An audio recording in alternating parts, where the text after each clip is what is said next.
הפתיחה, כי אני מודה ומתוודה, היא הייתה הזדמנות באמת בחודשים האחרונים, בתקופה האחרונה, שנה פלוס,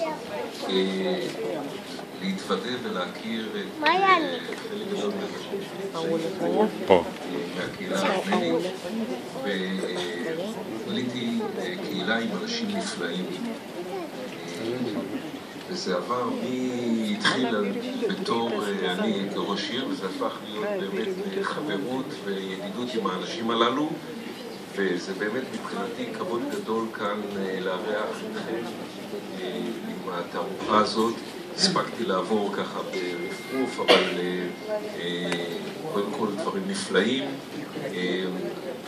ואני ככה בלב שמח מקבל את פניכם קודם כל שלנו בעיר, כאורחים שלנו פה של אגף הקליטה ואגף התרבות, ופה באולם הזה.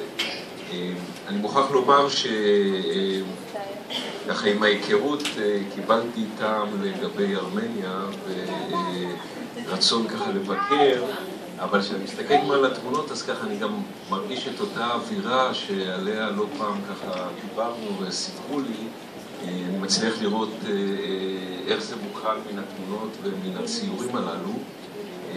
אנחנו בפתח תקווה משקיעים הרבה באומנות, בתרבות, מקדמים אומנים. אני שמח שיש לנו הזדמנות גם כאן לארח לא רק את בן העדה הארמנית, אלא גם תושב פתח תקווה. ובכלל, רבים מאיתנו לא יודעים, אבל יש לנו קהילה מאוד גדולה יחסית, מאוד מכובדת של יוצאי ארמניה פה בפתח תקווה, ואנחנו שמחים שהם חלק מאיתנו. ואנחנו פה היום מגשימים גם את קידום האומנות וגם קבלת פנים באמת לאנשים, עוד פעם אני אומר, אנשים נפלאים, אנשים חמים, אנשים באמת שאנחנו שמחים לחבק אותם ולקרב אותם.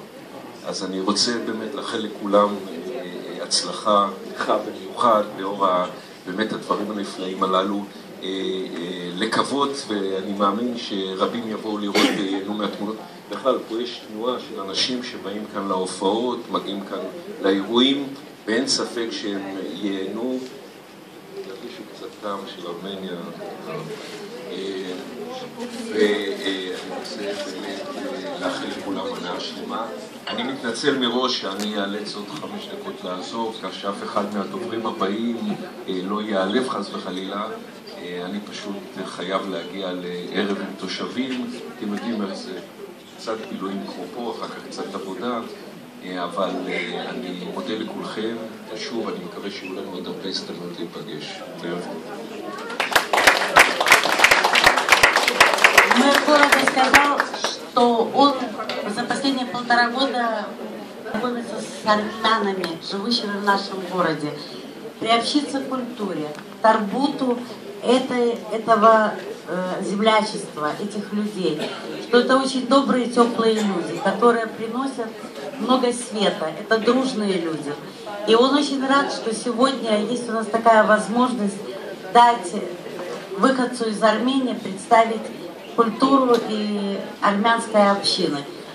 А дальше он сказал, что познакомившись с этими людьми, у него уже давно появилось желание слетать в Армению, ну а сегодня, посмотрев эти картины, он понимает, что он должен полететь туда, пожелав Давиду нашему удачи и дальнейшего творчества, и не только Давиду, но и всем выходцам из армянской общины.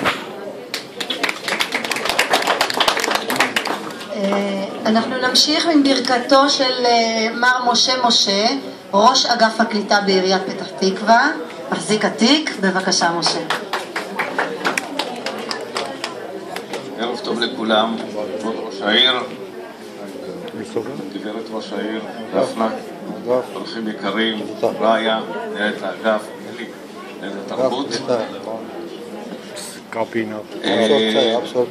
אני אגיד לכם היום זה בעצם העדה אולי השלישית, הקהילה השלישית שאני נפגש איתה מאז היותי ראש אגף הקליטה. נפגשתי עם יוצאי ברית המועצות, עם האתיופים, ואתם בעצם השלישים בגודלם. אני קצת למדתי על הארמנים בימים האלה, קצת, לא הרבה, והבנתי שהיום אתם הקהילה בעצם הכי גדולה בארץ אחרי ירושלים, פתח תקווה, אדוני ראש העיר שתדע. הם מונים קרוב ל-500 איש בפתח תקווה, קהילה גדולה מאוד, ואני חושב שקהילה שלא שומרת על המסורת שלה, ואני שמח לראות פה ששומרים על המסורת, אין לה זכות קיום. ודוד הכרתי בהרמת כוסית אצלנו באגף, ואני כל כך נרגש, אני הסתובבתי איתו וראיתי פה את התמונות, זה תמונות שמראות על המסורת שלכם בעצם, ומגיע לו גם היום מזל טוב, יש לו יום הולדת, אז מחיאות כפיים, זה יום הולדת שלו. אני מבחינתי, אני מתכוון בימים הקרובים לשבת עם מנהיגי הקהילה, ולעשות עוד כמה דברים שיש לי רעיונות כדי לקדם באמת את המסורת שלכם. יש לכם הרבה מה להעיר לנו וללמד אותנו על הקהילה שלכם. אני חושב שיש לנו קצת חור בהשכלה, חסר לנו הרבה דברים, ואני חושב שאנחנו צריכים ללמוד הרבה.